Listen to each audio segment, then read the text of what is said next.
Pemirsa, Kota Palembang kaya akan kuliner khas yang kerap dijadikan menu takjil untuk berbuka puasa. Di antara menunya ialah lenggang. Pada bulan suci Ramadan 1444 Hijriah ini, kenikmatan rasa lenggang masih populer di kalangan masyarakat. Jadi tak heran jika sejumlah toko pempek yang menjajakan lenggang kerap kebanjiran pesanan. Kota Palembang kaya akan kuliner khas yang kerap dijadikan menu takjil untuk berbuka puasa. Di antara menunya ialah lenggang, salah satu olahan kuliner khas yang memiliki cita rasa unik tersendiri. Pada bulan suci Ramadan 1444 Hijriah ini, kenikmatan rasa lenggang masih populer di kalangan masyarakat sebagai menu takjil berbuka puasa. Jadi tak heran jika sejumlah toko pempek yang menjajakan lenggang kerap kebanjiran pesanan. Salah satunya seperti toko pempek Jimmy Devaten yang berada di Jalan Depaten Lama, Kelurahan 27 Ilir, Palembang.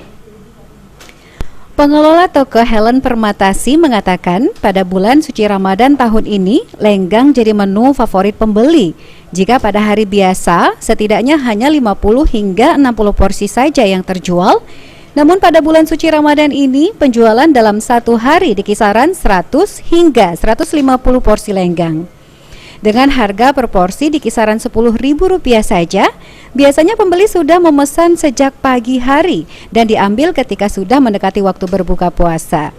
Mendekati momen Idul Fitri ini, pesanan semakin meningkat lantaran cukup banyak juga pembeli yang meminta untuk pengiriman ke luar daerah. Iya, jadi menu favorit di pempek Jimmy. Kalau bulan puasa ini penjualannya gimana? Kalau di bulan puasa penjualannya meningkat, Kak. Emang hari biasa berapa? Biasanya kalau biasa 50-60 piece lenggang terjual. Kalau di bulan puasa ini sampai 100-150-an piece lenggang terjual. Harga berapa? Harga satunya cuma Rp10.000.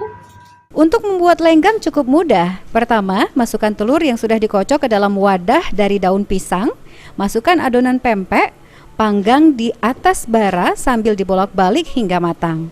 Kemudian angkat dan sajikan lenggang dengan cuko khas Palembang.